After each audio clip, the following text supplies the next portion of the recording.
함께 기도하시겠습니다.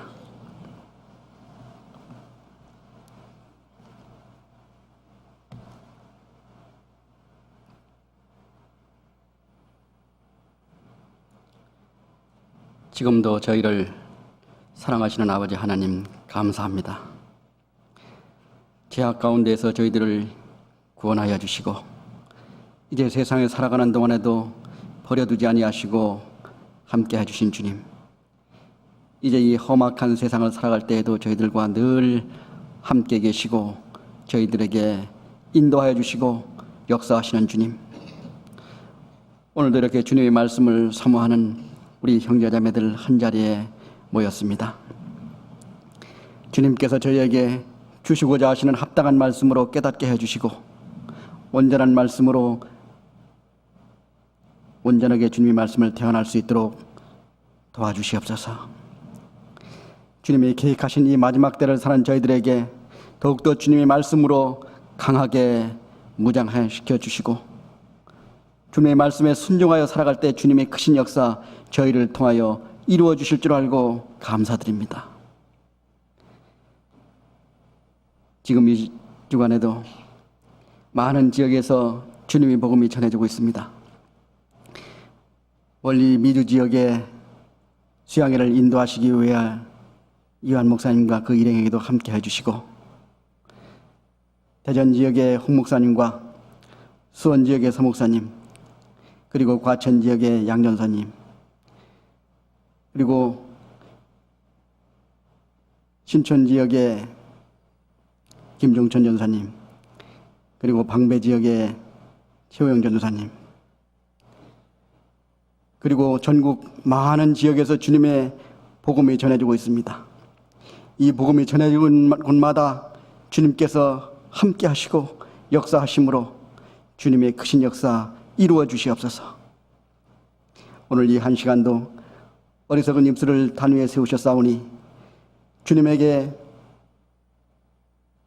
저희들에게 주시고자 하는 합당한 말씀으로 온전하게 태어날 수 있도록 도와주시옵소서. 이 한 시간 오로지 우리 주님께만 의뢰하오며 우리를 죄악 가운데서 구원해 주시고 늘 함께해 주시는 거룩하신 예수님 이름으로 기도드렸습니다. 아멘. 성경 말씀 같이 보시겠습니다. 에베소서 6장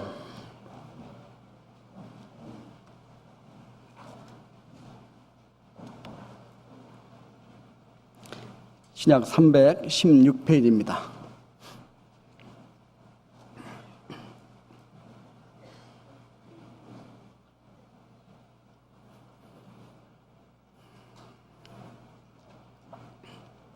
에베소서 6장 10절부터 20절까지 제가 한 절, 우리 형제 자매님께서 한 절 교독하시겠습니다. 정말로 너희가 주 안에서와 그 힘의 능력으로 강건하여지고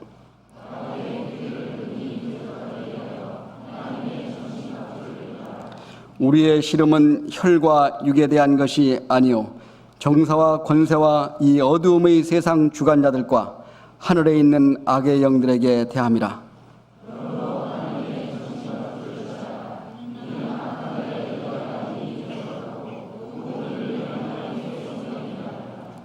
그런즉 서서 진리로 너희 허리띠를 띠고 의의 흉배를 붙이고 모든 것 위에 믿음의 방패를 가지고 이로써 능히 악한 자의 모든 화전을 소멸하고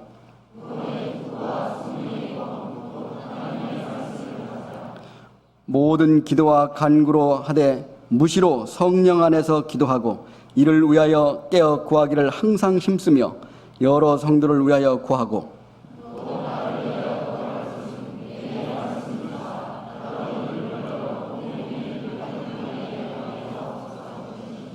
20절 같이 읽겠습니다. 이 일을 위하여 내가 쇠사슬에 매인 사신이 된 것은 나로 이 일을 당연히 할 말을 담대히 하게 하려 하심이니라. 오늘은 목사님께서 여러분에게 말씀을 전해주셔야 되는데 지금 미주 지역의 하계 수양회차 전도 여행 중이십니다. 그리고 홍 목사님께서는 그 대전에 지금 전도 집회 중이시고, 서 목사님은 수원에 전도 집회 중이십니다. 그리고 양상윤 전사님은 과천 지역에 지금 집회 중이시고, 서부 지역 신촌 지역에서는 김종천 전사님께서, 그리고 방배 지역에서는 최우영 전사님께서 복음을 전하고 계십니다. 많은 지역에서 또 전국 각 지역에서 주님의 복음이 활발하게 전해지고 있습니다. 이를 위하여 우리가 같은 마음으로 함께 기도하는 것이 필요하다고 생각합니다. 그래서 오늘은 제가 대신 이렇게 올라왔습니다. 이제 우리가 매년마다 이렇게 여름만 되면은 밖에 열기도 뜨겁지만은 우리 또한 가장 치열한 그런 전쟁을 벌이는 그런 시기가 돌아왔습니다. 이번에 이제 하계 수양회를 이제 우리가 준비한 그런 수양회장에서 처음 이제 시작하게 됐습니다. 어느 때보다도 더 우리 서울교회에 있는 형제 자매님께서 참여해 주시고 같이 기도해 주시고 이 일을 위하여 우리가 이제 얼마 남지 않은 그런 기간이라는 걸 누구보다도 잘 알고 있는 우리가 더욱더 힘있게 살아가는 그런 모습을 전국에 있는 아니면 또 모든 그 외국에 있는 그런 형제 자매님들에게 보여주었으면 하는 이런 마음입니다. 더욱더 새로운 마음으로 그리고 담대한 그런 믿음을 가지고 이번에 하계 수양에 많은 그 잃어진 영혼들이 주님 안으로 들어오는 그런 역사가 있었으면 합니다. 그래서 오늘은 이 영적인 전쟁이라는 그런 제목을 가지고 같이 여러분들과 같이 상고해 보고자 합니다. 이를 위해서 이제 저희들이 오늘 에베소서를 이제 같이 공부해 보게 되는데, 이 에베소서와 빌립보서, 그 다음에 골로새서와 빌레몬서는 옥중 서신이라고 이렇게 분류하고 있습니다. 바울 사도가 감옥에 갇혀 있으면서 그 고통 속에서도 밖에 있는 우리 구원받은 그리스도인들에게 전해주는 그런 서신서라고 말씀을 드릴 수 있습니다. 이 서신서의 특징을 보면은 맨 서두에 보면 항상 찬송하는 마음과 감사하는 마음으로 시작하고 있습니다. 이 옥중에 있는 그 바울 사도가 세상 가운데 있는 우리들에게 이와 같이 감사하고 찬양하는 마음으로 이렇게 줄 수 있는 그런 담대한 믿음을 가지고 우리에게 주신 말씀이라고 생각합니다. 오늘 같이 상고해보고자 하는 그 에베소서는 1장부터 6장까지 기록이 되어 있습니다. 1장부터 3장까지는 교리에 관한 문제가 기록이 되어 있고 3장부터 6장까지는 생활에 관한 문제가 우리에게 이렇게 기록이 되어 있습니다. 그 중에서도 마지막 부분인 이 6장 10절부터는 이 마지막 마귀와 전쟁하기 위해서는 어떻게 싸워야 되는가라는 이런 주제를 가지고 우리에게 주신 말씀을 같이 한번 생각해 보면서 우리가 큰 전쟁을 앞두고 한번 다짐해보는 그런 무장을 하는 그런 모습을 한번 같이 상고해 보면서 우리가 주님께서 주신 이 말씀을 우리 마음속에 새길 수 있도록 해보겠습니다. 이 마귀와의 전쟁, 즉 세상에서도 마찬가지입니다. 이 전쟁할 때 가장 먼저 해야 될 일은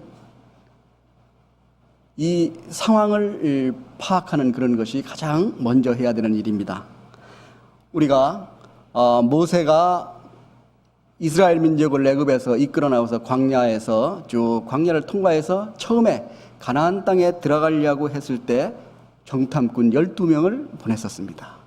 그때 여호수아와 갈렙만을 빼놓고 나머지는 그 상황을 보고 전부 벌벌 떨면서 하나님께 원망하는 그런 모습 때문에 이스라엘 민족은 그때부터 전진하지 못하고 다시 뒤로 돌아와서 40년 동안 단련받은 그런 모습을 우리가 성경 속에서 볼 수 있었습니다. 또한 여호수아가 이제 바톤을 이어받아서 다시 요단강을 건너서 가나안 땅에 이제 들어갈 때 맨 처음에 있었던 성이 여리고 성입니다. 이 여리고 성에 들어갈 때도 정탐꾼 2명을 보냈습니다. 이 정탐꾼 2명을 보냈는데 그 정탐꾼이 발각이 됐죠. 그래서 그 기생인 라합 집에 숨어 들어가게 됐습니다. 우리가 그 상황을 잠깐 한번 생각해 보면은 그때 왜 해필이면 기생인 라합 집에 들어가게 됐는가? 우리가 이걸 생각을 해볼 수 있습니다. 그것은 하나님께서 역사하심이라는 걸 우리가 알 수 있습니다. 히브리서 11장 31절에 보면은 믿음으로 기생 라합은 정탐꾼을 평안히 영접하였으며 순종치 아니하는 자들과 함께 멸망치 아니하였도다, 이렇게 말씀하셨거든요.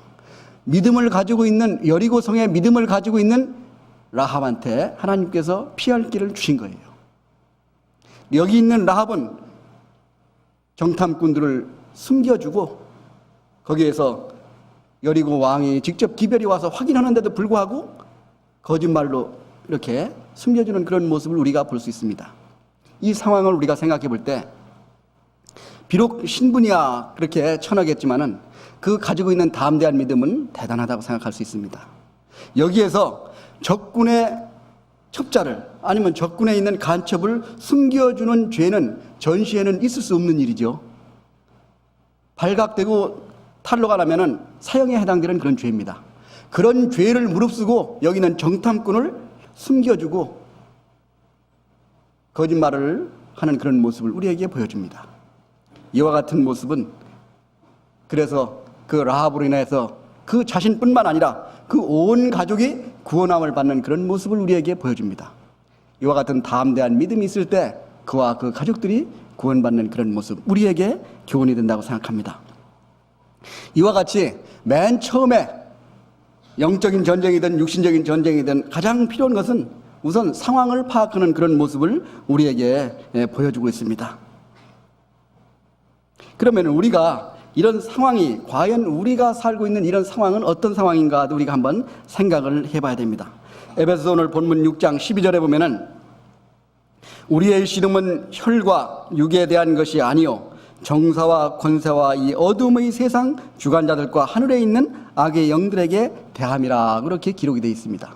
우리가 싸우는 것은 이와 같이 정사와 권세와 이 어둠의 세상 주관자들과 하늘에 있는 악의 영들에게 우리가 싸우는 겁니다. 하나님께서 우리 인간을 창조하실 때 에덴의 동산을 창설하시고 이제 아담을 거기에 지으시고 아담에게 이 모든 세상에 있는 생물들을 정복하고 다스리게끔 권세를 주셨습니다. 이 권세를 받은 아담과 그 하와 마귀의 꼬임에 빠져서 이제 죄로 말미암아 그 권세를 마귀에게 넘겨드는 그런 처지가 되어버렸습니다. 다시 하나님께서는 이를 회복시키시기 위해서 예수님을 이 땅에 보내주시고 우리를 구원하는 역사를 시작하시는 거죠. 그래서 요한복음 3장 16절에 보면은 하나님이 세상을 이처럼 사랑하사 독생자를 주셨으니 이는 누구든지 저를 믿는 자마다 멸망치 않고 영생을 얻게 하려 하심이라고 말씀하셨습니다. 우리 잃어버려진 영혼을 다시 구원하기 위해서 예수님을 이 땅에 보내주시고 또 우리 구원받은 그리스도인이 이 세상에 살아가는 동안에 점도 없고 흠도 없이 거룩하게 주님이 오실 때까지 거룩함을 유지하면서 살아갈 수 있도록 지켜주시고 계시다는 거예요. 그 지켜주시기 위해서 예수님께서 또 일을 하고 계시잖아요. 마귀의 일을 멸하고 마귀를 멸하는 이런 일을 하신다고 그랬습니다. 여기에 히브리서 2장 같이 보시겠습니다.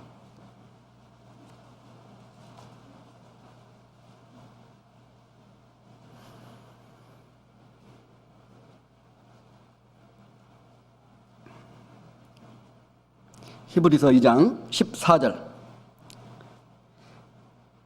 자녀들은 혈육에 함께 속하였음에 그도 또한 한 모양으로 혈육에 함께 속하심은 사망으로 말미암아 사망의 세력을 잡은 자 곧 마귀를 없이 하시며 마귀를 없이 하시기 위해서 오셨어요. 요한일서 3장 8절에 보면은 마귀의 일을 멸하시기 위해서 오셨다, 그렇게 강조되어 있습니다. 이와 같이 마귀가 하는 일을 멸하시기 위해서 이 땅에 오신 예수님, 그리고 우리를 구원하여 주시고 우리를 정결케 해주시기 위해서 오신 주님이 이제 지금도 일하시고 계신 이런 모습을 우리에게 보여주고 있습니다.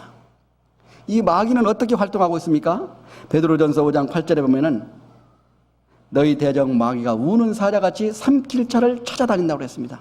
지금도 계속 삼킬 자를 찾아다니고 있는 이런 상황 속에서 우리가 살고 있다는 거예요.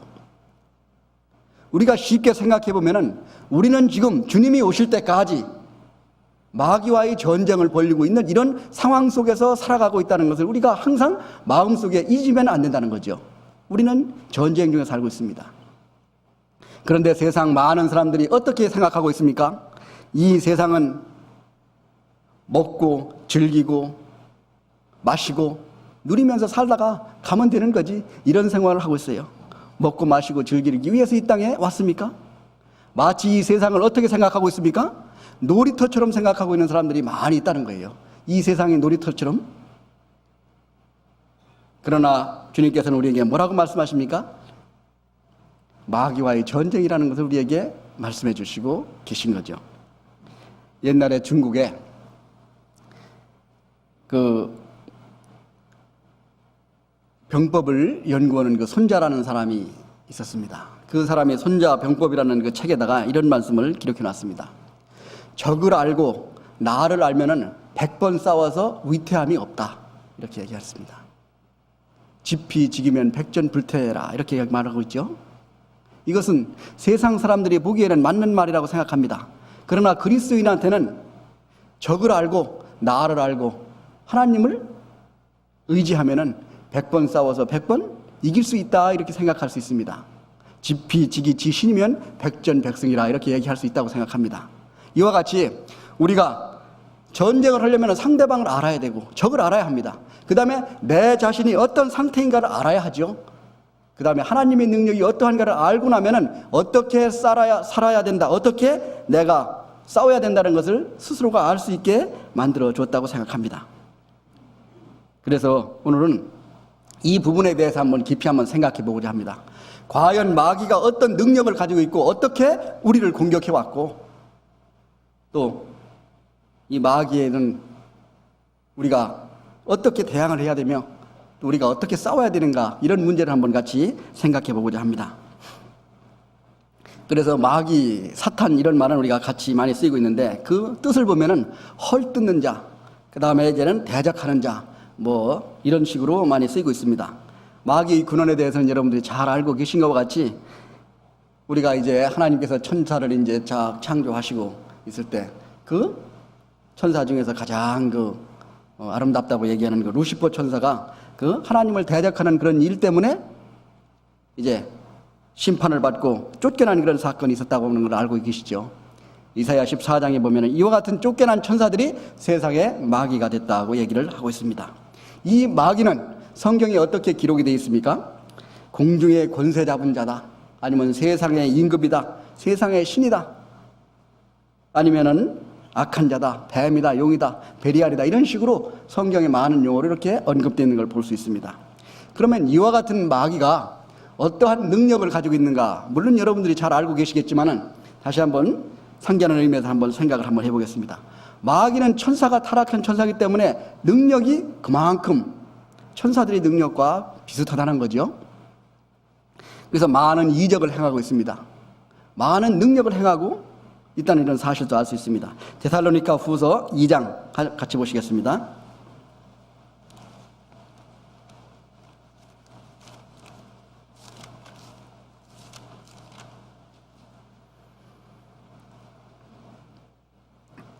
(335페이지입니다) 데살로니가 후서 2장 9절.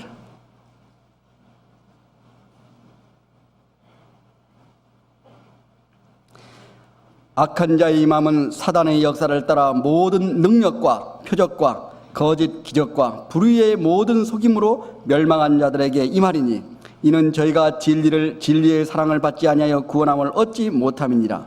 이러므로 하나님이 유혹에 저희 가운데 역사하게 하사 거짓 것을 믿게 하심은 진리를 믿지 않고 불의를 좋아하는 모든 자로 심판을 받게 하려 하심이니라. 이와 같이 마귀는 많은 능력을 가지고 있습니다. 표적을 행사할 수 있어요. 거짓 기적을 일으킬 수 있다는 것을 우리에게 보여줍니다. 또한 이 마귀가 얼마나 담대한가 하는 것은 우리가 예수님이 공생애 때 40일 동안 금식 기도하시고 나오자마자 마귀가 시험을 한 모습을 볼 수 있습니다. 40일 동안 굶으셨으니까 얼마나 배가 고프셨겠어요. 그러니까 이 돌덩이가 떡덩이가 되게 하라, 아니면 높은 성 위에서 뛰어내려봐라, 나를 경배해봐라, 이런 식으로 시험하는 예수님까지도 가서 시험하는 그런 담대함을 가지고 있는 마귀의 그런 능력. 우리가 마귀의 능력을 한번 구체적으로 한번 보기 위해서 욥기 한번 보시겠습니다. 욥기 1장.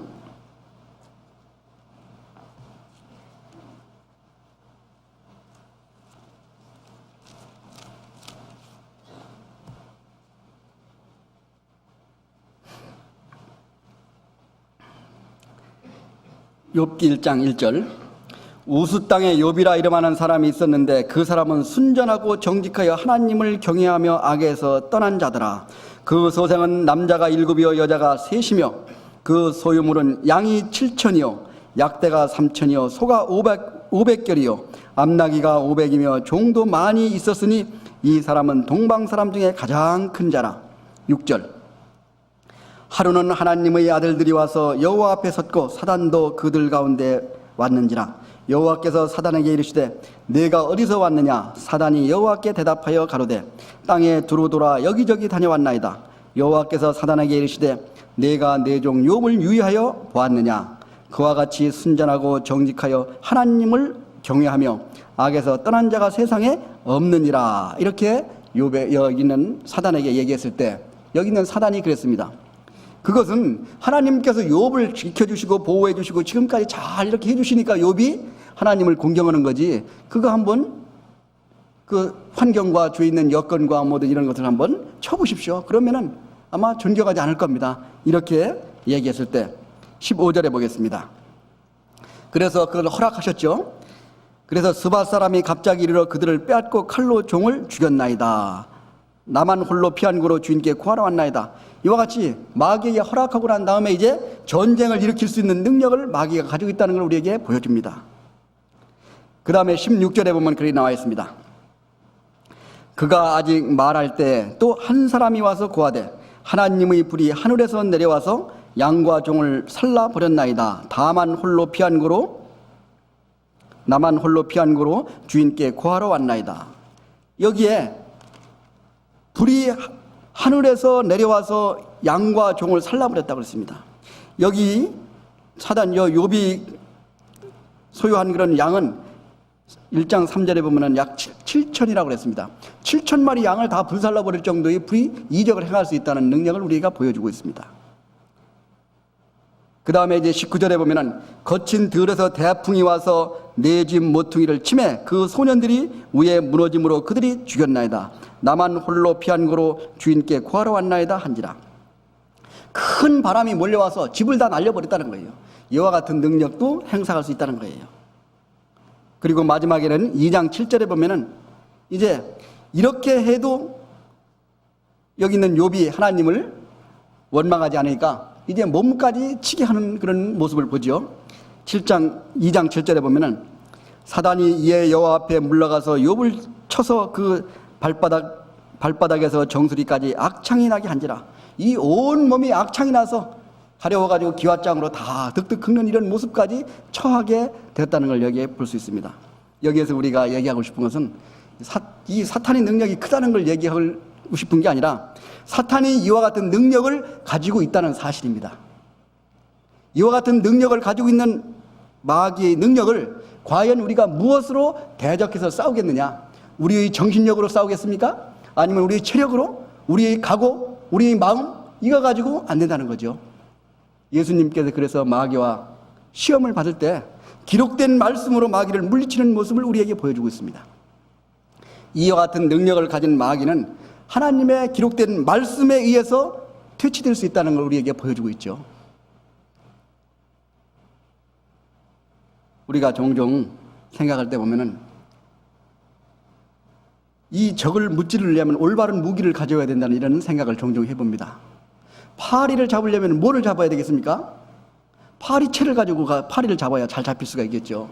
파리를 잡는데 대포를 가지고 가서 한 방 쏴버리면 그거 잘 잡히겠습니까? 위력은 좋을지 몰라도 파리는 그거 두려워하지 않죠. 물고기를 잡으려면 물고기 그물로 잡듯이 물고기를 잡으려고 권총 빼들고 쫓아가 봐야 아무 소용없죠. 두려워하지 않습니다. 마귀를 잡으려면 말씀을 들고 달려가야지 다른 방법으로 안 된다는 거죠. 그래서 우리가 이와 같이 하나님의 말씀을 가지고 마귀를 이길 수 있다는 걸 우리가 이제 잠시 생각해 봅니다. 그러면은 이 마귀가 이런 능력을 가지고 있는데 어떻게 활동을 하는가, 이것도 우리가 한번 같이 생각을 해봐야 되겠습니다. 맨 먼저 우리가 생각할 것은 예수님의 사역을 방해한다. 가장 큰 것은 주님이 오시기, 에덴 동산에서부터 우리가 아담과 하와가 있는데도 방해하기 시작했죠. 하나님은 사람을 하나님의 형상을 닮은 영을 주셔가지고 영원히 같이 살기를 원했습니다. 거기에 방해하기 시작했습니다. 예수님이 공생애를 시작할 때도 거기에 가서 바로 방해하기 시작하는 이런 모습을 우리가 볼 수 있습니다. 이와 같이 예수님의 사역을 방해하는 것을 마귀가 첫 번째 목표로 하고 있습니다. 그것을 위해서 어떻게 공격해오는가, 어떻게 해왔는가를 우리가 한번 생각해 보면은, 맨 처음에는 하나님의 말씀, 즉 하나님의 뜻이 무엇인가를 깨닫지 못하게 만든다는 거예요. 우리가 주님의 말씀을 듣고 깨달아서 이게 한 번 힘을 얻어가지고 힘있게 살아야 되는데, 이것을 깨닫지 못하게 만든다는 것을 우리가 알 수 있습니다. 그 다음에 두 번째는 하나님의 뜻을 인내하지 못하도록 만듭니다.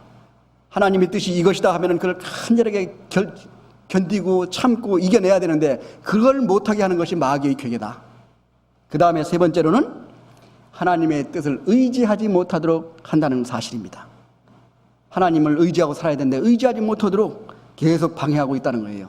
어떤 방법으로 그걸 하고 있습니까? 우리 마음을 낙심하게 만듭니다. 절망하게 만들죠. 의심하게 만듭니다. 불신하죠. 또 우리를 유혹하고 순종하지 못하게 만듭니다. 이런 걸 가지고 우리를 하나님의 말씀과 하나님의 뜻을 의지하지 못하게 만들고 깨닫지 못하게, 그런 방해를 계속 하고 있다는 거죠. 어느 가정에 이제 가장이 한 명 아주 잘 살고 있었습니다. 그 가정이 아주 행복하게 살았어요. 아주 큰 회사를 운영하고 있었기 때문에 남부러울 게 없었습니다. 떵떵거리며 잘 살았습니다. 근데 어느 날 갑자기 회사에 일이 잘못돼가지고 부도가 나버렸습니다. 완전히 쫄딱 망해버렸습니다. 집도 다 팔고 이제 전셋집 조그만 거 하나 얻어가지고 가서 살게 됐습니다. 그렇게 살게 된 이 가장은 말이 아니었습니다. 옛날에는 그 차도 여러 대 가지고 긴 차를 타려고 다니면서 아주 목에 힘을 주고 아주 자신 있게 잘 살고 있었는데, 이제 다 망해버리니까 이제 힘이 없어졌어요. 그렇게 많던 친구들도 다 따라버리고, 이제 친구들 만나서 이야기하기도 부끄럽고, 어디 가서 밖에 나가기도 두려워졌습니다. 집에 와보니까 부인 보기도 참 부끄럽고, 자녀들 보기도 참 이거 말이 아닙니다. 그래서 이렇게 내가 살 바에야 이렇게 살 필요 없이 이제 죽어버려야 되겠다, 이런 생각을 했습니다. 그래서 이런 일 때문에 가끔 보면은 신문이나 매스컴에 보면은 자살하는 사람 많이 나타나잖아요. 아파트에서 뛰어내리는 사람이 없나, 아니면 다리에서 뛰어내리는 사람이 없나. 일본에 보면은 지난번에 신문에 보니까 큰 백화점, 외국의 여러 개의 백화점을 가지고 운영하는 그 백화점 회사 부사장이 자살했습니다. 보니까 일본에는 1년에 자살하는 일이 한 3만 5천 명 된다고 합니다. 자살 왕국이에요. 보니까 그 사람들이 뭐가 부족해가지고, 물질적인 게 부족해서 그런 게 아니죠. 그래서 여기 있는 가장도 이제는 도저히 창피스럽고 그러니까 더 살고 싶은 그런 마음이 없었습니다. 그래서 마지막으로 이제 목사님한테 가서 상담이나 한번 해보고 죽어야지, 이런 생각을 했습니다. 그래서 목사님을 찾아갔어요. 목사님을 찾아가서 이제 쭉 설명을 했습니다. 내가 이러이러해가지고 다 망했습니다. 참, 그러니까 그걸 다 듣고 나니까 참 안 됐죠. 예. 그래서 목사님이 이제 하는 소리가, 그러면은 종이를 한 장 내가지고 반을 딱 접었습니다. 접어가지고 이제 주면서, 당신이 잃어버린 것을 한번 써보세요. 한쪽에다가 씁니다. 뭘 잃어버렸습니까? 재산을 다 잃어버렸죠. 전 재산 다 잃어버렸습니다. 전 재산 딱 썼습니다. 또 뭐 잃어버린 거 있습니까? 생각해보니까 별거 아니에요. 재산을 잃어버리기 때문에 다른 거는 부수적으로 좀 체면이 깎이고 좀 치사하고 부끄럽고 뭐 이게 좀 그런 것 뿐이지, 또 생각나는 대로 한번 써보세요 하니까 쓸 게 별로 없습니다. 자, 그러면은 반쪽 접은 이쪽에는 아직도 남아있는 거 한번 써봅시다. 자, 그래서 이제 쓰기 시작했습니다. 아직도 남아있는 것, 그래도 작지만은 13평짜리 전셋집 하나 딱 썼습니다. 그리고 또, 그리고 사랑하는 아내 1 딱 썼어요. 그 뒤에 자녀들이 있습니까? 사랑하는 자녀 아들 하나, 딸 하나 딱 썼습니다. 그리고 또 뭐 있습니까? 그러니까 내가 비록 망하기는 했지만 그동안 교훈을 많이 받았습니다. 많은 교훈 딱 썼습니다. 쭉 쓰다가 이제 나중에는 목사님이 그럼 물어봤죠. 하나님이 당신과 함께 하십니까? 하나님이 떠나셨습니까? 물어보니까 내가 하나님이 함께 계시니까 목사님한테 이렇게 상담하러 왔지. 그렇지 않으면 왔겠습니까? 아직도 계시군요. 밑에다 썼습니다.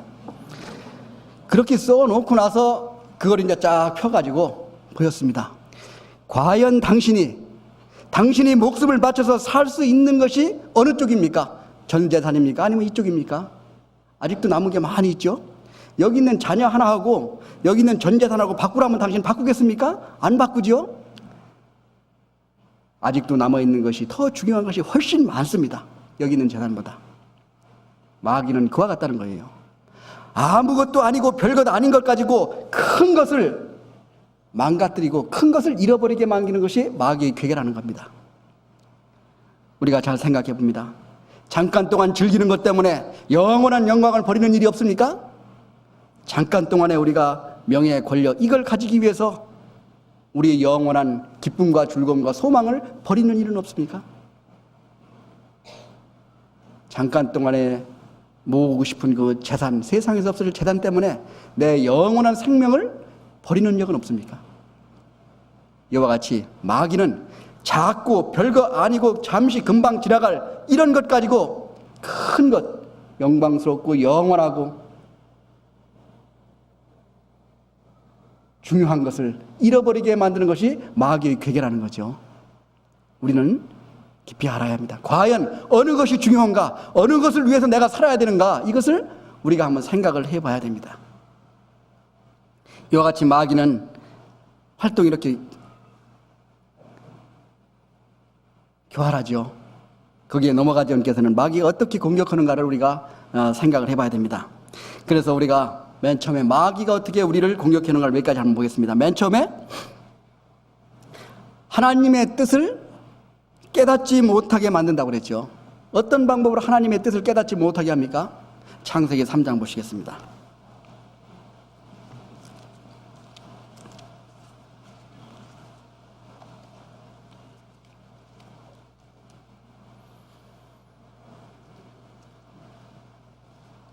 창세기 3장 1절. 여호와 하나님의 지으신 들짐승 중에 뱀이 가장 간교하더라. 뱀이 여자에게 물어 가로되 하나님이 참으로 너희들아 동산 모든 나무의 실과를 먹지 말라 하시더냐?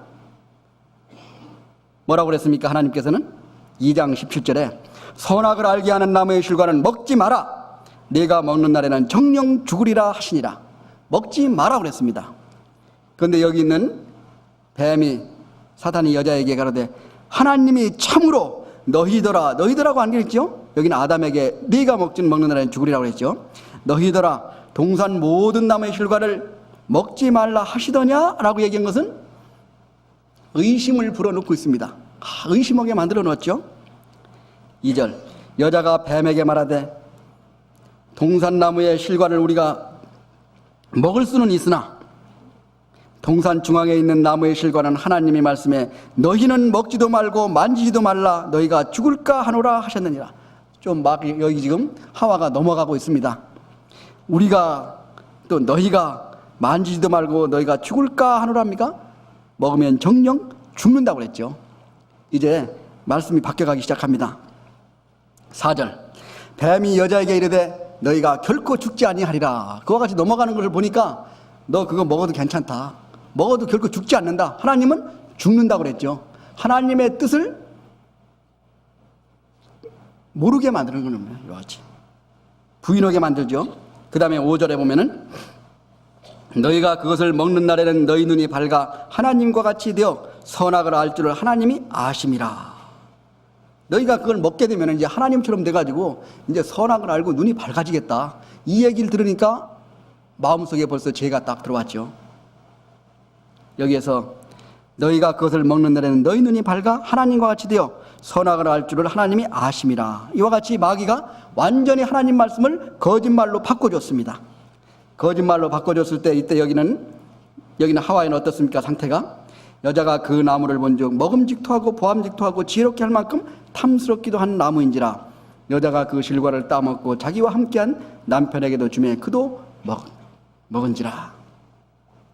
처음에 선악과와 생명과를 봤을 때는 별거 아닌 것처럼 그냥 쓱 지나갔을 겁니다. 그러니까 이 말을 하나님과 같이 된다 그러니까 그때부터 그 나무를 보니까 탐스럽고 먹음직스럽고 보기 좋게 만들어졌는 거죠. 이 말씀을 들으니까 어떤 분이 그런 얘기를 하더라고요. 이제 아마 그 골동품하고 똑같은 것 같다고. 처음에는 무슨 단지 하나 올려 있는 줄 알았는데 그게 이렇게 뭐 1억씩 간다 그러니까 아주 가시 보이고 그런 것처럼, 예? 아마 이런 꼬임에 넘어갈 수 있다는 걸 우리에게 얘기해 줍니다. 이와 같이 마귀는 거짓말을 가지고 하나님의 말씀을 의심하게 만들고 하나님 말씀을 부인하고 거짓말로 대치시켜서 하나님의 뜻을 깨닫지 못하게 만드는 일을 계속 하고 있다는 거죠. 여기 있는 마귀는 누구를 어디를 공격합니까? 우리의 마음을 계속 하와의 마음을 계속 공격해 가는 거예요. 우리의 마음은 하나님과 교제하는 그런 장소죠. 에베소서 4장 보시겠습니다.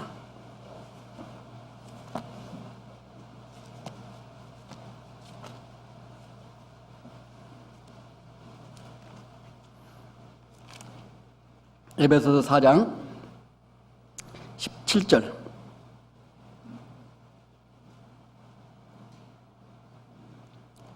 그러므로 내가 이것을 말하며 주 안에서 증거하노니 이제부터는 이방인이 그 마음에 허망한 것으로 행함같이 너희는 행하지 말라. 저희 총명이 어두워지고 저희 가운데 있는 무지함과 저희 마음이 굳어짐으로 말미암아 하나님의 생명에서 떠나 있도다. 총명이 어두워지고 저희 가운데 무지함과 마음이 굳어짐으로 말미암아 하나님의 생명에서 떠날 수 있다는 걸 얘기해 주는 겁니다. 마음을 거짓말로 자꾸 공격해 가면 하나님의 뜻을 올바로 깨달을 수가 없다는 걸 우리에게 보여주죠.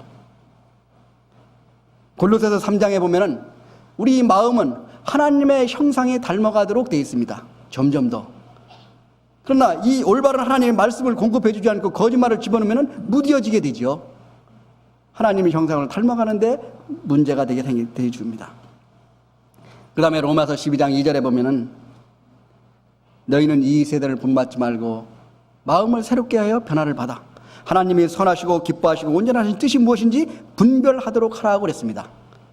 이 마음으로 하나님의 뜻을 분별할 수 있어야 되는데 마음을 무디게 만들어줌으로써 분별을 못하게 만드는 거예요. 무엇이 옳은지 그른지 하나님의 뜻인지 아닌지 이것을 알 수 있게 만들어주지 않는다는 거죠.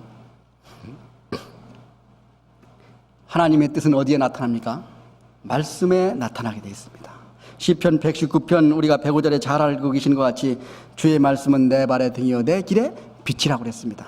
캄캄한 칠흑같이 어두운 밤에 등불을 켜준 것 같이 빛으로 보여주시는 말씀, 그 말씀만 따라가면 된다는 거죠. 하나님은 이 말씀을 우리에게 주시고 이 말씀을 알기를 원하시고 그걸 듣고 보기를 원하십니다. 사도행전 22장 보시겠습니다.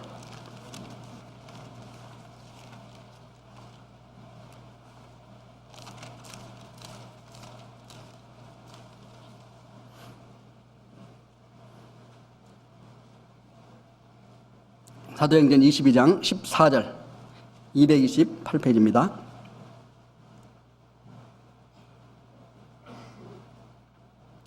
그가 또 가로되 우리 조상들은 하나님이 너를 택하여 너로 하여금 자기 뜻을 알게 하시며 저 의인을 보게 하시고 그 입에서 나오는 음성을 듣게 하셨나니 내가 그를 위하여 모든 사람 앞에서 너희 보고 들은 것에 증인이 되리라.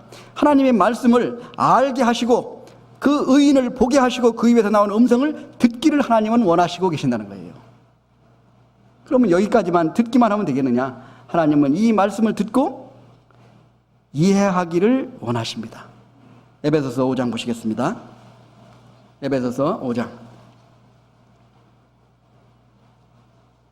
315페이지 5장 15절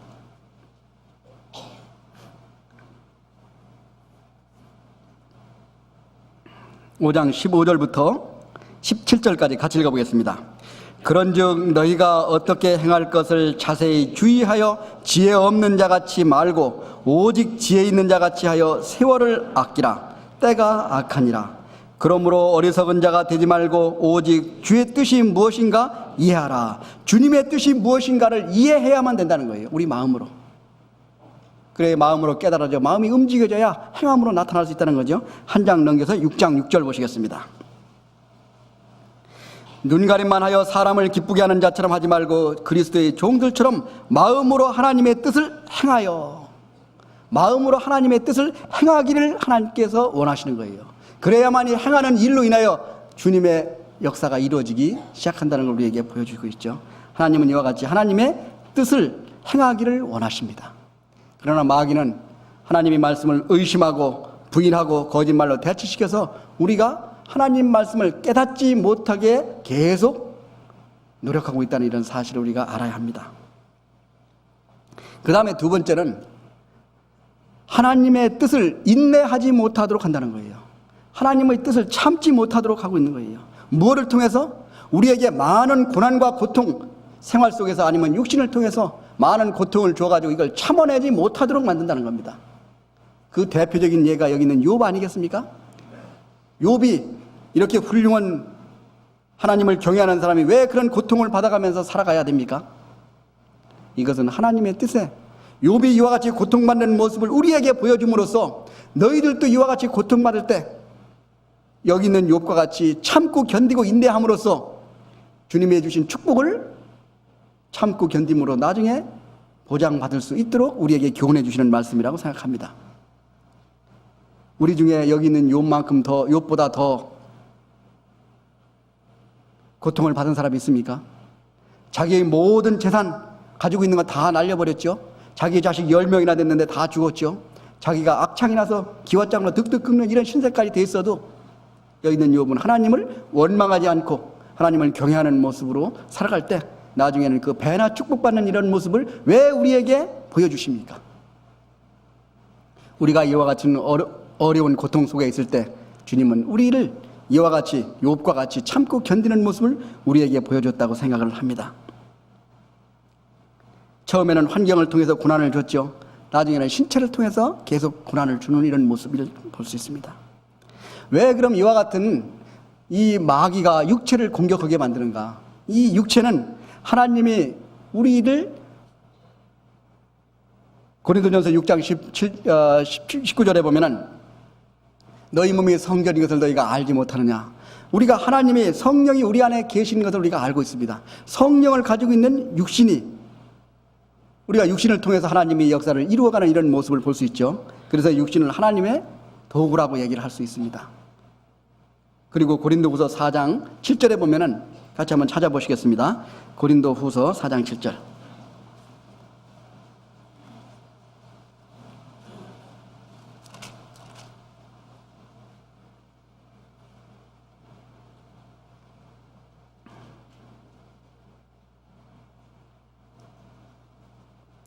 고린도후서 4장 7절 같이 읽어보겠습니다. 우리가 이 보배를 질그릇에 가졌으니 이는 능력이 심히 큰 것이 하나님께 있고 우리에게 있지 아니함을 알게 하려 하십니다. 우리가 이 보배를 질그릇에 가졌다는 거죠. 우리가 하나님이 주신 성령이 우리 몸, 이 질그릇을 가지고 있는 이 모습, 그러니까 이 보배를 보호하고 있는 이런 육신을 가지고 있기 때문에 이 육신을 마귀가 공격함으로써 우리가 성령 안에서 깨닫게 해주시고 우리 마음을 통해서 주님의 일을 이루어 가야 되는데 이거를 못하도록 계속 공격을 해가는 겁니다. 이와 같이 여기 있는 육신을 공격하면서 참지 못하게 만드는 그런 모습을 마귀가 계속 한다는 걸 우리에게 얘기해주고 있습니다. 우리가 참지 못하는 이유는 몇 가지로 우리가 볼 수 있는데 신앙이 성숙하지 못하면 참지 못합니다. 성숙하지 못하면 참아낼 수 있는 주님을 바라보고 참아낼 수 있는 힘이 부족하다는 걸 얘기합니다. 우리가 사무엘상 13장에 보면은 이제 거기에서 사울이 왕이 돼서 이제 블레셋 군대와 싸우는 이런 모습을 우리가 봅니다. 싸울 때 그 상황을 한번 같이 보시겠습니다. 사무엘상 13장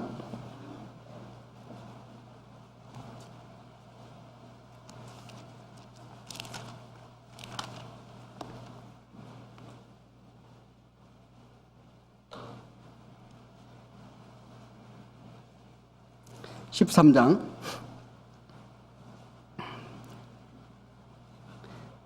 1절입니다. 사울이 왕이 될 때 40세라 그가 이스라엘을 다스린 지 2년에 이스라엘 사람 3천을 택하여 이제 전쟁을 하려고 이제 준비하고 있습니다. 그때 5절에 보면은 블레셋 군대의 숫자가 나옵니다. 블레셋 사람이 이스라엘과 싸우려 하여 모였는데 병거가 3만이요 마병이 6천이요 백성은 해변이 모래알같이 많더라. 많은 아주 이런 그 병력들이 쫙 이제 공격해오는 그런 모습을 봅니다. 이 모습을 보고 6절에는 이스라엘 민족이 어떤 상태였는가를 보여주죠.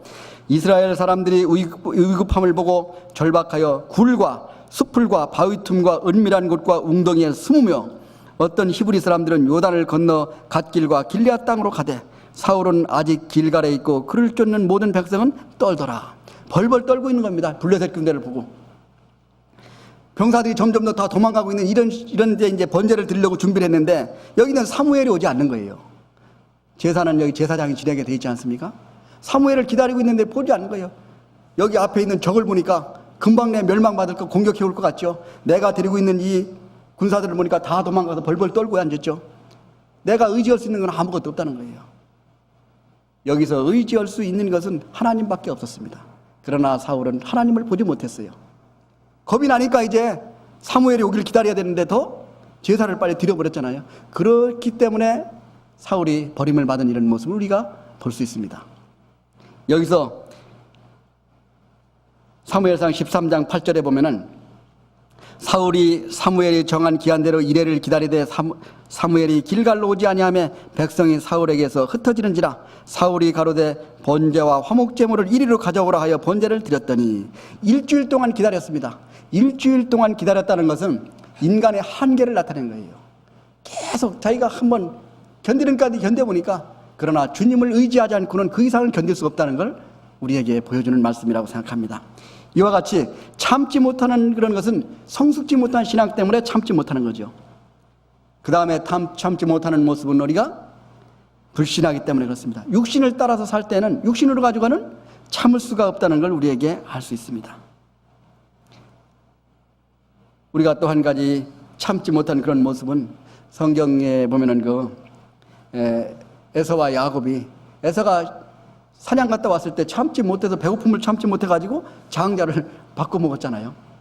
그와 같이 잠시 참지 못하는 그런 모습, 육신의 잠시 고통을 참지 못하는 그런 모습을 우리가 보는데 이와 같이 마귀는 우리가 참지 못하도록 계속 공격하고 있다는 이런 모습을 알 수 있습니다. 하나님은 우리 몸을 성령이 거하는 성전으로 만들어지기를 원하시고 계십니다. 그러나 우리는 어떻게 만들어가고 있습니까? 하나님이 계신 성령이 전을 돼지우리처럼 만들어가고 있지 않는가 생각해 볼 일입니다. 하나님은 이렇게 성전처럼 만들어가기를 원하신다는 거죠. 여기 있는 마귀는 그와 같이 우리 몸을 공격해서 올바로 사용하지 못하도록 계속 하는데 이것을 견딜 수 있도록 우리가 이것을 견딜 수 있는 것은 하나님이 주신 은혜밖에 없다는 거죠. 사람의 능력으로는 한계가 있다는 걸 우리에게 가르쳐주고 있습니다. 그 다음에 세 번째는 하나님의 뜻을 의지하지 못하도록 한다는 거예요. 하나님의 뜻을 의지하고 살아가야 되는데 그것을 의지하지 못하도록 마귀가 계속 공격해오는 이런 모습을 봅니다. 우리가 잘 알고 있는 다윗, 그 믿음이 얼마나 담대하고 훌륭했습니까? 그런 다윗이 몇 가지 잘못한 일이 있었습니다. 여러분들께서 다윗의 죄 중에서 가장 잘 생각나는 게 뭡니까? 우리아의 아내를 취해가지고 그 다음에 우리아를 죽이고 간음하고 살인하는 이 죄, 큰 죄라고 볼 수 있죠. 그 죄를 졌을 때 어떤 심판을 받았는지 우리가 성경에서 잘 나와 있지 않습니까? 그와 같은 죄를 졌을 때 죽은 사람이, 하나님의 심판을 받아 죽은 사람이 우리아는 전쟁에 나가서 죽었고 그 다음에 밧세바가 낳은 첫 아들이 죽었잖아요. 그 다음에 다윗의 압살롬이 죽었습니다. 암논이 죽었어요. 4명이 죽었습니다. 물론 그 뒤에 좀 고통을 받았지만,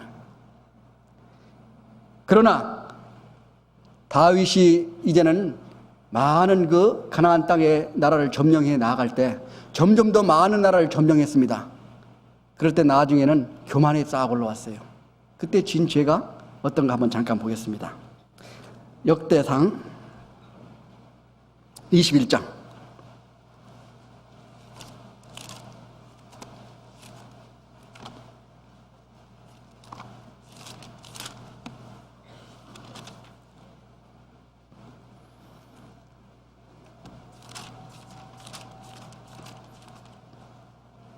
640페이지입니다. 21장. 사단이 일어나 이스라엘을 대적하고 다윗을 격동하여 이스라엘을 길수하게 하니라. 이제 나라가 많아지고 이제 병력들이 많아지고 숫자가 많아지니까 마음이 뿌듯해진 겁니다.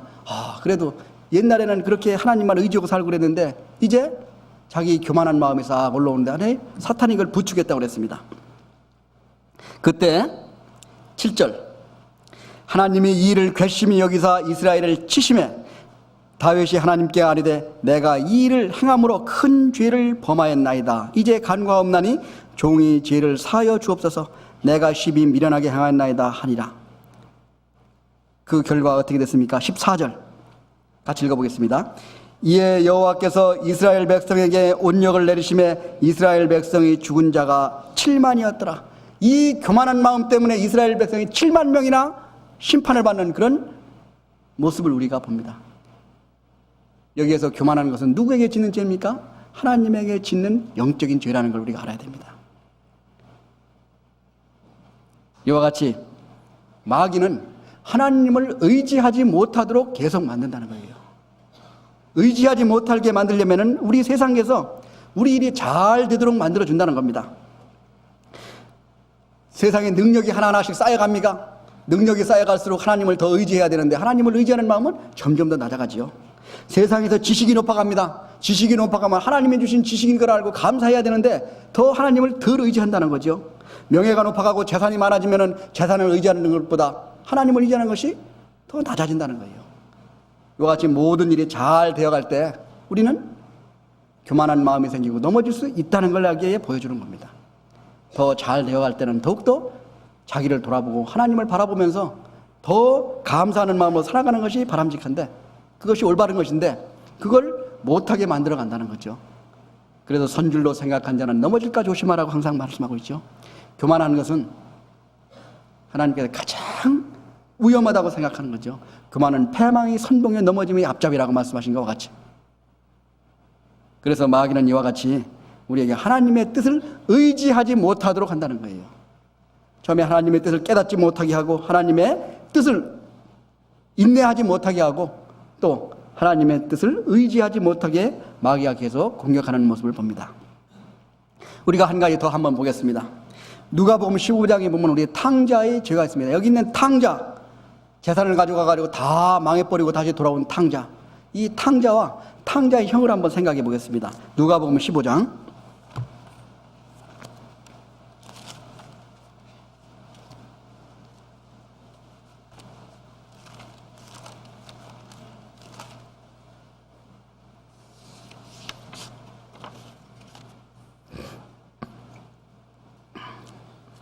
우리가 탕자에 대해서는 여러분들이 잘 알고 계시기 때문에 이제 탕자가 아버지의 재산을 가져가가지고 다 망해가지고 이제 다시 돌아왔을 때 아버지가 받아들이는 그런 모습이 있죠.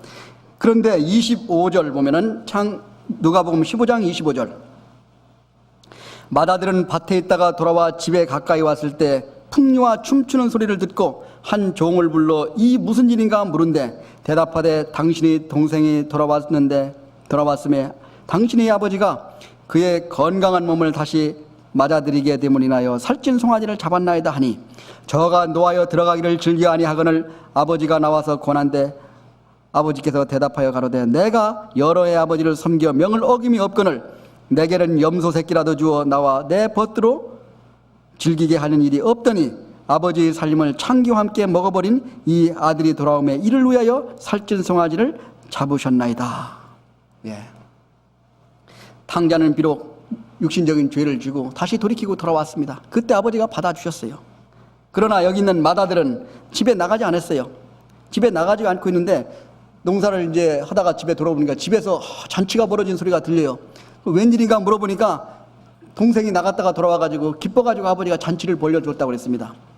어지간한 그 아버지와 같은 마음, 사랑하는 마음이 있다면 같이 즐거워해줘야 돼 마땅하죠. 그러나 여기 탕자의 형은 달랐습니다. 28절, 저가 노하여 들어가기를 즐거워하니 하는 걸 누구에게 노했습니까? 아버지에게 노했어요. 죄를 용서하는 아버지를 원망하는 겁니다. 저렇게 재산을 말아버린 저 아들을 왜 감싸주고 다시 용서해 주느냐? 여기에 보면은 29절에 그랬습니다. 아버지께 대답하여 가로되 내가 여러 해 아버지를 섬겨 명을 어김이 없거늘 나에게는 염소 새끼라도 주어 내 벗과 즐기게 한 일이 없더니. 나는 지금까지 아버지를 떠나지도 않고 아버지 말을 잘 듣고 섬겼는데 왜 내 벗과는 함께 염소 새끼라도 잡아가지고 잔치를 베풀지 않았는데 여기 있는 동생은 재산을 다 말아먹었는데 와가지고 저렇게 잔치를 베풀어 주느냐. 이런 모습을 볼 수 있습니다. 여기 있는 탕자의 형은 아버지를 섬긴 게 아니라 뭐를 섬겼습니까? 아버지 재산을 섬긴 거예요. 동생이 왔으니까 또 이제 떨어져 나가겠구나. 이게 마음이 아픈 겁니다. 그러니까 동생을 받아들일 수 없는 거예요. 여기는 탕자는 육신적인 죄를 지고 다시 돌아왔지만은 여기 탕자의 형은 아버지가 그 아들의 죄를 용서하는 그 아버지를 원망하는 그런 모습으로 아버지에게 노하는 그런 모습은 영적인 죄라고, 교만하고.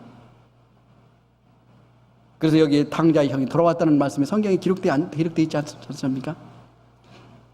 이와 같이 우리가 육신적인 죄와 영적인 죄는 과연 어느 것이 더 위험한가를 우리에게 보여주는 말씀이라고 생각할 수 있습니다. 그건 이와 같은 뜻이 하나님의 뜻이 어디 있는가를 우리가 알아봐야 되는데 어떻게 해야 하나님의 뜻을 알 수 있는가를 한번 몇 가지 한번 보겠습니다. 로마서 12장 2절에 한번 보겠습니다.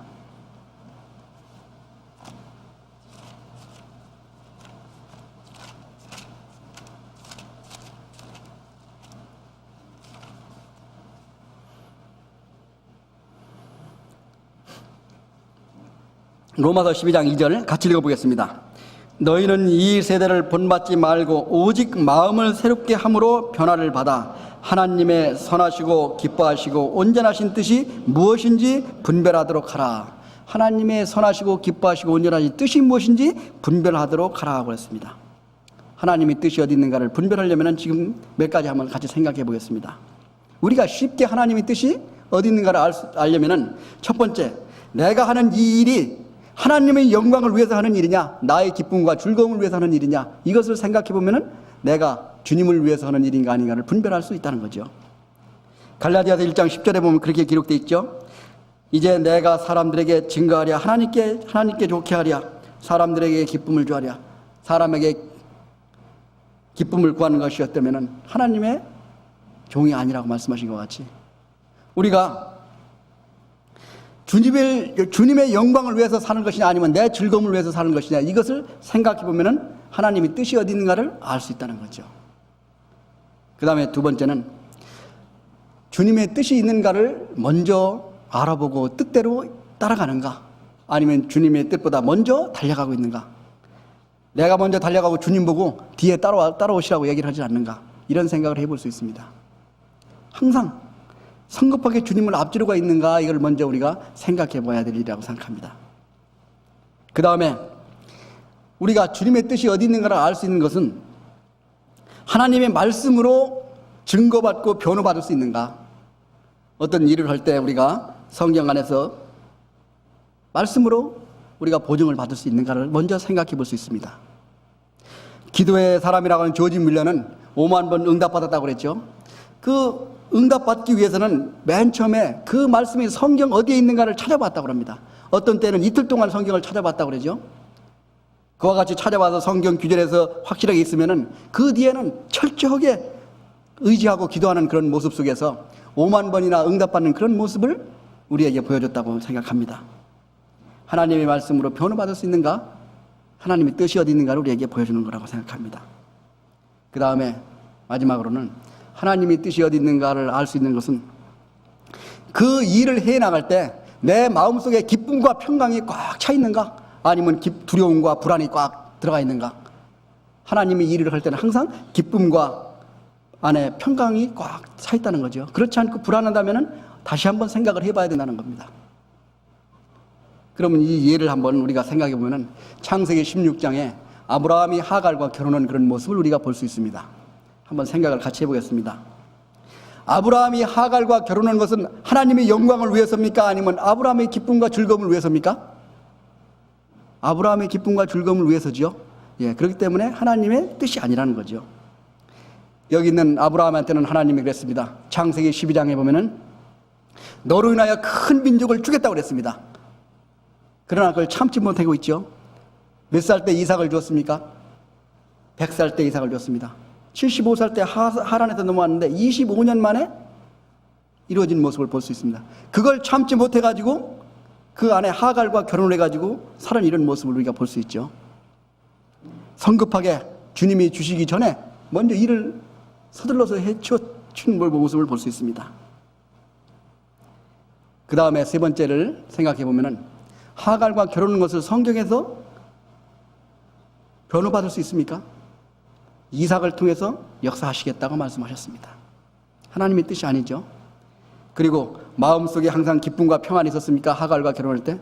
하갈과 결혼하고 나서부터 그날부터 항상 아브라함 집안에는 불안하게 그런 싸움이 다툼이 계속되었다고 그랬습니다. 그래서 나중에는 이스마엘과 하갈을 들판에 내어 쫓았잖아요. 그 불안한 그런 생활이 언제까지 와 있습니까? 지금까지 와 있는 거예요. 지금도 이스라엘과 그 민족들이 다투고 있는 그런 모습이 그때 잘못한 그런 모습이라고 볼 수 있습니다. 이와 같이 하나님의 뜻이 어디 있는가를 우리가 생각을 해볼 수 있습니다. 그러면은 이와 같이 마귀가 우리 하나님의 뜻을 분별하지 못하도록, 깨닫지 못하도록, 그리고 하나님의 뜻을 의지하지 못하도록, 또 이와 같은 계계를 계속 우리에게 공격해 오는데, 그러면은 어떻게 우리가 무장을 하고 마귀와 대해서 싸워야 되는가, 오늘 본문을 한번 같이 보시겠습니다. 에베소서 6장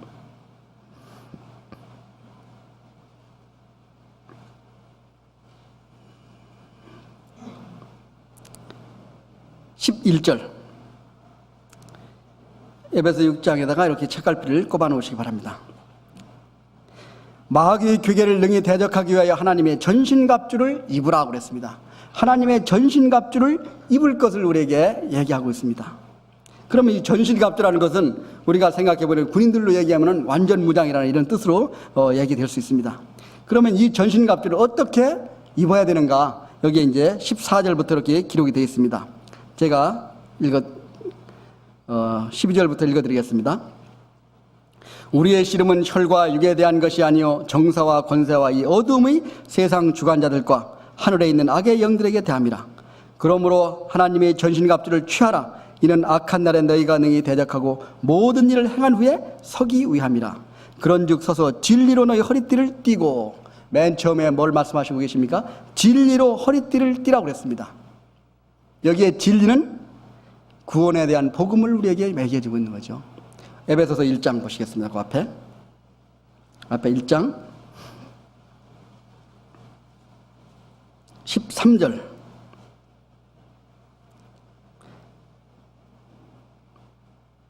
같이 읽어보겠습니다. 그 안에서 너희도 진리의 말씀 곧 너희 구원의 복음을 듣고 그 안에서 또한 믿어 약속의 성령으로 인치심을 받았으니, 진리의 말씀 곧 구원의 복음을 듣고, 여기에 진리띠라는 것은 구원의 복음을 얘기하는 거예요. 데살로니가전서 1장 5절에 보면은 여기에 구원에 대한 복음의 능력과 성령과 큰 확신으로 되어 있다고 그랬습니다. 여기에서 진리로 띠를 띠라는 것은, 띠는 허리에 있는 거죠. 허리에 가장 큰 힘이 우리에게 지탱을 해주는 힘이 있습니다. 이 허리띠를 띌 때는 그 허리띠를 이용해 가지고 입는 옷은 바지를 얘기하는 거죠. 바지는 두 다리를 보호해주는 그런 역할을 합니다. 이 다리는 우리 몸을 든든하게 지탱해 주잖아요. 두 다리가 튼튼하게 지탱해 줄 때 우리 몸이 견고하게 설 수 있습니다. 다리가 흔들거리면 몸이 흔들거리죠.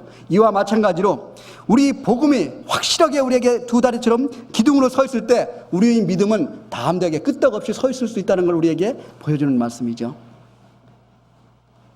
여기에서 본문에 나와 있듯이 진리로 너희 허리띠를 띠고, 그러니까 구원에 대한 확실한 믿음이 있어야 된다는 걸 우리에게 먼저 강조해 주는 겁니다. 그래야만이 우리 신앙이 흔들림이 없다는 걸 우리에게 보여주죠. 그 다음에 6장 14절에 보면 의의 흉배를 붙이고, 흉배라는 것은 갑옷같이 위에다가 이렇게 덮이는 이런 흉배는 위에 붙이는 옷을 얘기합니다. 흉배. 이것은 몸의 중요한 부분, 이 안에 심장과 이런 모든 기관이 안에 다 들어있잖아요. 이것은 우리에게 무엇을 나타냅니까? 양심, 또 하나님이 주신 은혜를 보호하는 그런 모습으로 보여집니다. 은혜. 우리가 아까 롯에서도 봤듯이 욥에서도 우리가 봤듯이 욥이 견딜 수 있는 것은 자기 의지와 자기의 체력이나 정신력으로 견디는 게 아니죠. 주님이 주신 은혜 때문에 견딜 수 있다는 사실이죠. 우리가 좀 구체적으로 생각해 보면은 우리가 이제 노아 시대에 노아가 이제 방주를 구원을 받는 그런 모습을 봅니다.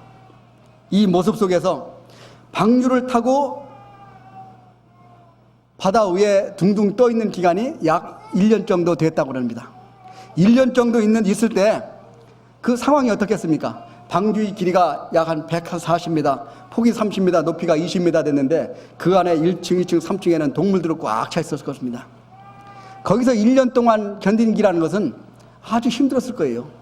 아마 그 상황만 보고 생각해 보면은 그 동물들이 오줌 싸고 똥 싸고 냄새 아주 퀴퀴하지, 답답하지, 밖에 보이는 건 아무것도 없지. 1년 동안 거기 있었을 테니까 그 상황만 보면 아주 답답했을 겁니다. 원망했겠죠.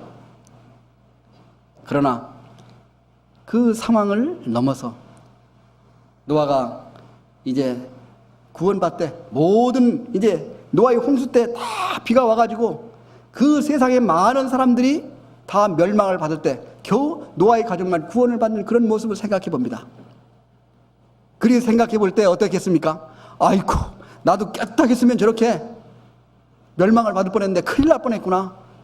그런 감사한 마음이 마음속에 딱 차 있지 않겠습니까?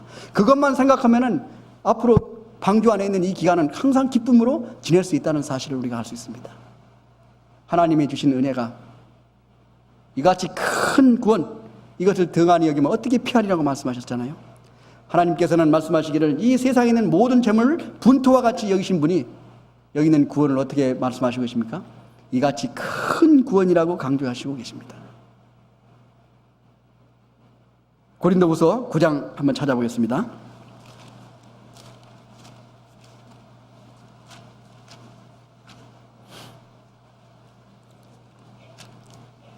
고린도후서 9장 15절 296페이지 말할 수 없는 그의 은사로 인하여 하나님께 감사하노라.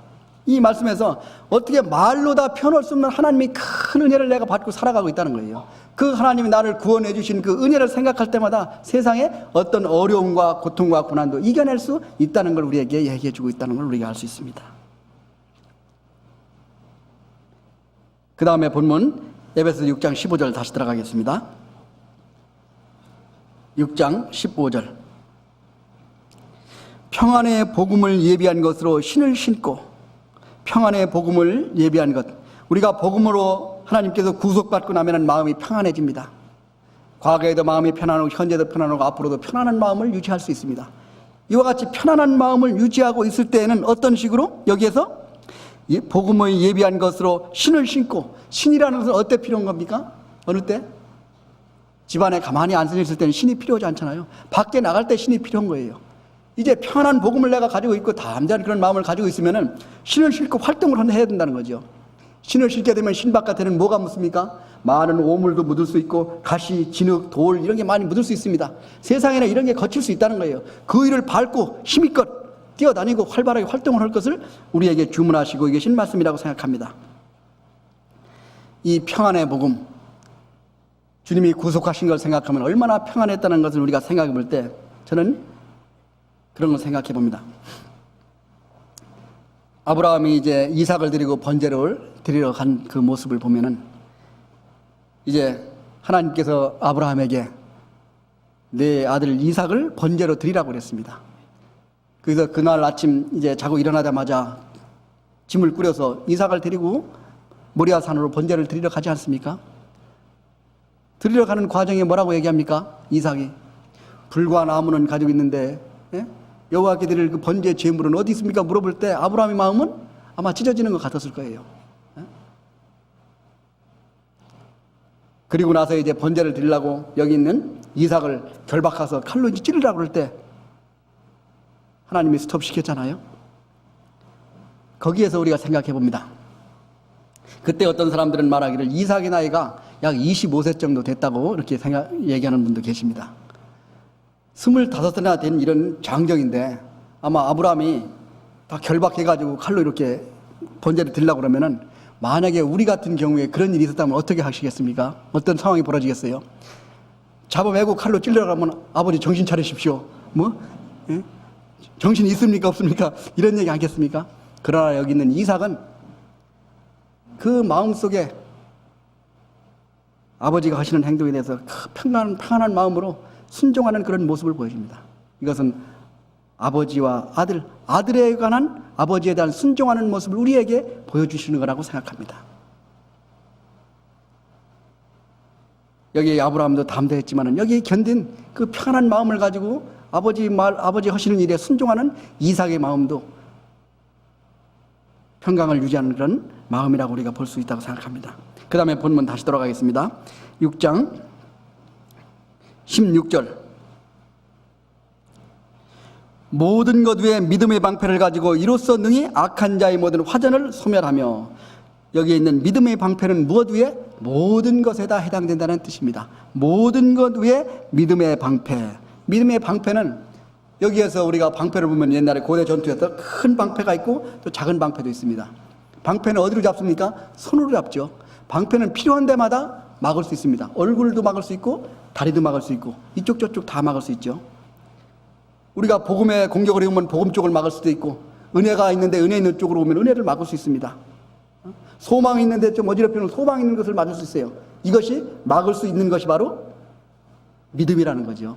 이 믿음으로 보호해주는 그런 모습을 우리가 볼 수 있습니다. 요한 1서 5장 4절에 보면 세상을 이기는 이기는 이것이 바로 믿음이라고 말씀하신 것과 같이, 우리 믿음은 우리가 가지고 있는 신앙, 즉 우리가 있는 복음과 우리의 은혜와 우리의 소망과 이런 모든 것을 한 번 더 보호해주는 그런 역할을 하고 있는 모습을 우리에게 보여줍니다. 모든 것 위에 믿음의 방패를 가지고 이로써 능히 악한 자의 모든 화전, 마귀가 쏘는 화전을 막아낸다는 이런 뜻으로 우리에게 보여주고 있습니다. 그래서 우리가 이와 같은 모습은 잠언 30장을 같이 한번 보겠습니다. 잠언 30장.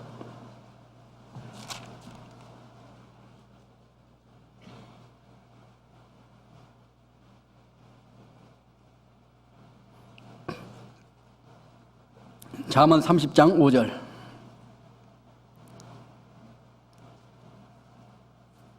(943페이지) 30장 5절 같이 읽어보겠습니다. 하나님의 말씀은 다 순전하여 하나님은 그를 의지하는 자의 방패시니라. 하나님은 그를 의지하는 자의 방패시. 의지하는 곳마다 하나님께서 보호해 주시는 거예요. 방패처럼 필요한 곳에 항상 보호해 주실 수 있다는 걸 우리에게 얘기해 주고 계신 겁니다. 그 다음에 에베소서 6장 17절 다시 돌아가겠습니다. 17절. 구원의 투구와 성령의 검곧 하나님의 말씀을 가지라. 구원의 투구를 쓰라고 그랬습니다. 여기서 구원의 투구는 우리 소망을 나타내는 거죠. 데살로니가전서 5장 8절 같이 한번 찾아보겠습니다. 데살로니가전서 5장.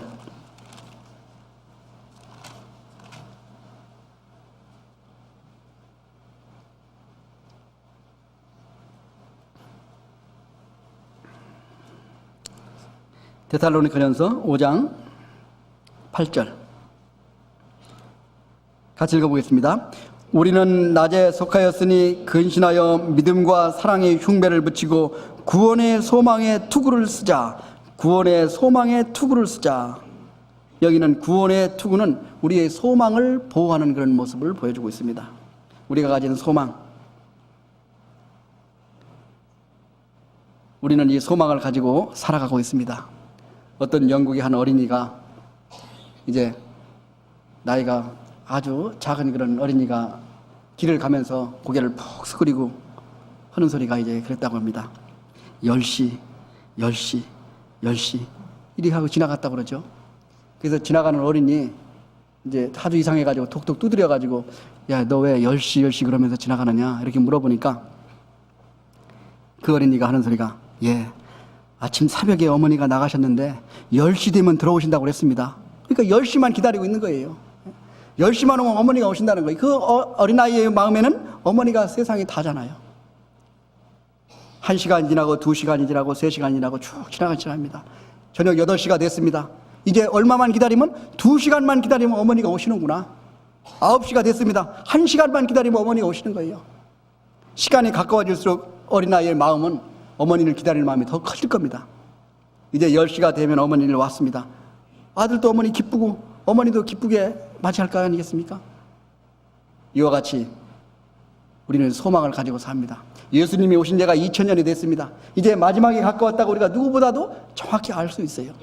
이 마지막이 가까워지면 가까워질수록 하나님을 기대하는 그런 마음은 더욱더 커질 수 있습니다. 간절한 마음으로 주님을 기다리는 마음이 우리 마음속에 더 커져야 된다는 사실을 우리가 알 수 있습니다. 이와 같이 구원의 투구, 우리의 소망을 가지고 산다는 것을 우리가 알 수 있습니다. 그 다음에 본문 6장 17절, 성령의 검 곧 하나님의 말씀을 가지라 그랬습니다. 여기에서 지금까지 모든 준비는 방어용 무기입니다. 그러나 여기 유일하게 공격할 수 있는 무기는 성령의 검 곧 하나님의 말씀을 가지라. 이 말씀 하나밖에 없다는 거예요. 여기 공격할 수 있는 무기가. 하나님은 우리의 말씀을 알기를 원하시죠. 하나님은 우리의 말씀을 암송하기를 원하세요. 말씀을 계속 묵상하면서 말씀 안에서 우리가 힘을 받고 깨닫기를 원하죠. 그 말씀이 우리 마음속에 깨달아져서 힘으로 나타나기를 원하십니다. 이것을 우리가 음식물에 비교해 보면은 우리의 말씀을 항상 가까이 하고 말씀을 읽는 것은 먹는 거에 비유할 수 있습니다. 계속 먹죠. 그리고 우리가 씹고 계속 되새김질하는 것을 묵상한다고 생각합니다. 소화를 시키죠. 이 소화가 되고 나서 이 몸에 흡수되면은 이 영양분이 우리 몸에 다 흡수되지 않겠습니까? 흡수될 수 있는 것은 우리 음식물이 우리 몸에 들어있을 때라는 거죠. 우리가 말씀이 우리 안에서 힘을 낼 수 있을 때는 우리 마음속에 말씀이 거할 때, 있을 때 힘을 낼 수 있다는 거예요. 음식물이 빠져나가면 더 힘을 내지 못하는 것과 마찬가지로 말씀이 떠나버리면 우리 말씀 안에서 우리가 힘을 나타낼 수 없죠. 우리가 많은 음식물, 좋은 음식물을 많이 먹으면 건강해지듯이 힘을 나타낼 수 있습니다. 그러나 우리가 음식물을 먹고 힘을 아무 쓰지 못하고 다 버려진다면 아무 먹을 의미가 없잖아요. 우리가 말씀을 계속 공급을 받습니다. 이 공급을 받으면 힘으로 나타나야 되는데 이 힘으로 어떻게 나타납니까? 이 힘으로 나타나는 것은 희생하고 봉사하고 전도하는 이런 힘으로 밖으로 나타내야 돼만이 올바로 쓰여지는 거죠. 그런 힘으로 나타나지 않는 말씀은 별 의미가 없다고 얘기할 수 있습니다. 그래서 여기 성령의 검 곧 하나님의 말씀을 가지라. 이와 같이 여기 보면 진리의 띠를 띠고, 진리의 띠라는 건 우리의 복음이 확실해야 된다는 걸 이야기하고, 의의 흉배를 가지라. 하나님의 주시는 은혜를 간절하게 담대하게 은혜를 가지고 감사하는 마음으로 살아갈 걸 얘기하고, 우리 마음속에 평강을 유지하고, 그 다음에 믿음의 방패 항상 믿음으로, 그 다음에 우리가 소망의 투구를 가지고, 그 다음에 우리는 믿음의 검 즉 말씀을 가지고 준비한 것이 이제 여기에서 에베소 6장에서 얘기하는 전신갑주라고 얘기할 수 있습니다. 그러면은 이와 같은 전신갑주만 취하면은 이게 승리한 것이냐? 그렇지 않죠. 이건 준비하는 거에 불과하다는 거예요. 그러면 어떻게 싸워야 되는 것과 같이 얘기하고 있습니다. 6장 10절. 정말로 너희가 주 안에서와 그 힘의 능력으로 강건하여지고, 정말로 너희가 주 안에서, 여기서 전신갑주를 입고 이제는 싸워야 되는데 주 안에 있어야 된다는 거죠. 이 주 안에 있어야 된다는 것 얘기는 우리가 이제 전쟁을 하다 보면 이런 일이 종종 있습니다. 전쟁을 하다 보면 전방에서 전투하는 전투부대가 있고 뒤에서 후방에서 그걸 지원하는 지원부대가 있어요. 이 전쟁이 이기려면 전방에 있는 전투부대와 지원하는 지원부대가 연결이 잘 돼 있어야 합니다. 앞에 있는 전투부대는 적과 싸우죠. 뒤에 있는 지원부대는 총알이 필요하면 총알도 갖다 주고, 대포가 필요하면 대포 갖다 주고, 밥이 필요하면 밥도 해다 주고, 신발도 갖다 주고, 물도 갖다 주고, 이걸 다 갖다 주는 일을 합니다. 이게 같이 연결돼 있어야 전쟁에 승리할 수 있다는 거죠. 이게 연결이 안 돼 있으면 승리를 못 합니다. 이와 마찬가지로 우리 그리스도인도, 우리 구원받은 그리스도인은 전투부대예요. 마귀와 싸우는 그런 위치에 서 있습니다. 그러나 이 뒤에는 지원부대가 우리 안에 와 있잖아요. 이 지원부대에서는 항상 우리에게 공급해 줍니다. 이 지원부대는 뭡니까? 성령이 우리 안에 와 있다는 거예요. 성령의 힘이 밖으로 연결돼서 나타날 때 우리는 하나님께 힘을 받아서 우리가 마귀와 싸워서 승리할 수 있다는 걸 우리에게 보여준다고 생각합니다. 승리하기 위해서는 그래서 우리가 우리 안에 있는 성령이 우리가 밖에 싸울 수 있는 이 손발과 연결되어 있어야만이 우리가 활발하게 활동을 할 수 있다는 거죠. 근데 왜 성령이 우리 마음에까지 와 있는데 손발로 나타나지 않는 이유는 어디에 있는가? 우리가 순종하지 않기 때문에 그래요. 순종하는 모습, 순종하는 스위치를 눌러야 이게 활발하게 나타나는데 그게 안 돼가고 있다는 거죠. 그래서 우리가 전쟁에서 싸우기 위해서는 정말로 너희가 주 안에서 승리하기 위해서는 주 안에 있어야 된다는 거죠. 하나님과 함께 있어야 된다는 걸 우리에게 얘기해 주고 있습니다. 그 다음에 에베소 6장 18절에 보고 있습니다. 모든 기도와 간구로 하되 무시로 성령 안에서 기도하고 이를 위하여 깨어 기도하기를 항상 힘쓰며 여러 성도를 위하여 구하고. 여기에서 우리가 주 안에 있을 때에도 항상 하나님께 기도와 간구로 하나님께 의지하는 이런 모습을 봅니다. 계속 하나님께 간구하는 모습을 우리에게 얘기해 줍니다. 에스겔 36장에 보면은 너희가 다 하나님께서 계획하고 있어도 너희가 구하기를 바라야 된다고 말씀하시고 계신 것 같이 우리는 늘 주님께 계속 구해야 된다는 이런 모습으로 주님께 구할 때 주님께서는 우리에게 지원을 해주시는 모습을 볼 수 있습니다. 하나님께 의지하고 간구할 때 하나님께서는 우리의 필요한 모든 것을 우리에게 주시죠. 그랬을 때 우리는 6장 10절에 나와 있는 것 같이 그 힘의 능력으로 강건하여진다고 그랬습니다. 어떤 힘의 능력입니까? 성령의 힘의 능력으로 우리가 강건해진다는 것을 얘기하고 있습니다. 이와 같이 우리가 강건해질 때 우리는 마음속에 담대함이 있고 두려움이 없어지는 모습을 우리가 볼 수 있습니다. 우리가 전쟁터에 나가는 병사가 적과 싸워야 되는데 두려움이 있어가지고 싸우지 못하고 참호 속에 머리를 쳐박고 있다면 얼마나 안타깝겠습니까? 우리가 이제는 하계수양에 이제 많은 큰 이런 일을 우리 앞에 두고 있습니다. 우리에게 가지고 있는 이 담대한 힘은 누구의 힘입니까? 성령의 능력으로 우리가 얼마나 큰 힘을 가지고 있어요. 이런 큰 힘을 가지고 있으면서도 세상 사람들에게 이 복음의 말씀을 전하기에 부끄러워하는 모습, 그리고 감추고 담대하지 못하게 하는 모습은 얼마나 우리를 부끄럽게 하는 일인가 생각합니다. 우리가 종종 이런 걸 생각해 봅니다. 의사가 환자들을 치료할 때 부끄러워합니까? 부끄러워하지 않죠. 수치스럽게 생각합니까? 그렇지 않아요. 아주 자랑스럽게 생각합니다. 육신적인 치료를 불과 몇 년 동안 생명을 연장해 주는 것도 자랑스럽게 생각하는데 하물며 우리가 영원한 생명을 죽어가는 데서 건지는 이런 일을 하는데 우리가 담대한 마음으로 우리가 복음을 해야 된다는, 복음을 전해야 된다는 사실은 우리 마음속에 주는 하나님이 크신 은혜를 생각할 때 담대해질 수 있다는 거예요. 하나님의 능력이 얼마나 큰가를 알 때 우리는 담대하게 전할 수 있다는 사실을 우리에게 알려주고 있습니다. 우리가 그런 걸 종종 많이 보지 않습니까? 이 모세가 처음에는 자기 민족이 그 핍박받는 모습을 보고 거기에 있는 애굽의 그 감독을 때려 죽이고 난 다음에 두려워서 도망갔잖아요. 그 두려움에 있는 살인자인 모세가 다시 바로 왕 앞에서 담대하게 민족을 이끌어올 때는 어떻게 담대했습니까? 그런 담대한 것은 무엇입니까? 하나님께서 주신 큰 힘을 가지고 하나님을 의지하는 마음으로 왔기 때문에 담대해질 수 있다는 사실이죠. 다니엘이 바벨론 왕 느부갓네살 왕 앞에 섰을 때 그 마음의 담대한 모습은 어디에서 볼 수 있습니까? 하나님이 함께 하시기 때문에 우리가 담대함을 가질 수 있다는 사실이죠. 바울 사도가 마지막 로마까지 죽음을 무릅쓰고 들어가면서 복음을 전하려고 그렇게 하는 그런 모습을 볼 때 그것은 하나님을 의지하는 담대함이 있기 때문에 주님을 의지하는 그런 모습을 볼 수 있습니다. 오늘 본문은 에베소 6장 20절 같이 보시겠습니다. 20절 같이 읽어보겠습니다. 이 일을 위하여 내가 쇠사슬에 매인 사신이 된 것은 나로 이 일에 당연히 할 말을 담대히 하게 하려 하심이라. 여기에서 쇠사슬에 매인 사신이 된 것은 나로 이 일을 당연히 할 말을 담대히 하기 위해서 여기에 여같이 쇠사슬을 매있고 또 마지막 로마까지 들어가면서 목숨을 바쳐가면서까지 복음을 전하는 담대한 그런 믿음을 우리에게 보여주고 있는 모습을 볼 수 있습니다. 이제는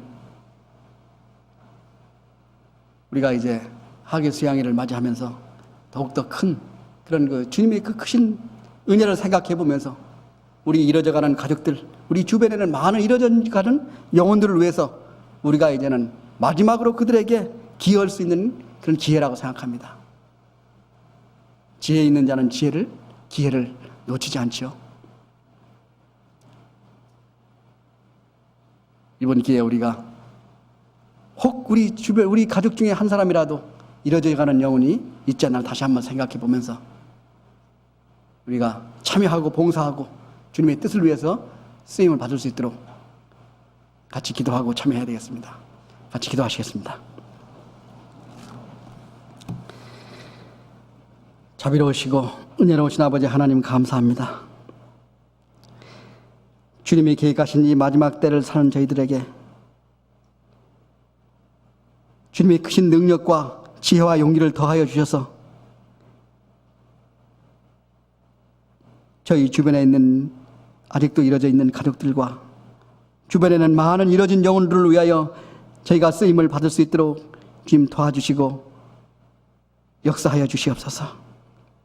이제는 우리가 하계 수양일을 준비하고 있습니다. 우리가 함께 참여하고 봉사하고 이 일을 위하여 귀하게 쓰임을 받을 수 있도록 주님 도와주시옵소서. 또한 이 일을 위하여 준비하는 모든 손길 위에도 주님 함께 하셔서 어려운 일이 없도록 도와주시고 또한 인도하여 주시옵소서. 남은 이 시간도 오로지 주님께만 의뢰하며 우리를 죄악 가운데서 구원해 주시고 늘 함께 해주시는 거룩하신 예수님 이름으로 기도드렸습니다. 아멘. 네. 찬송 390장 하시겠습니다.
힘이 부족하니 주 권능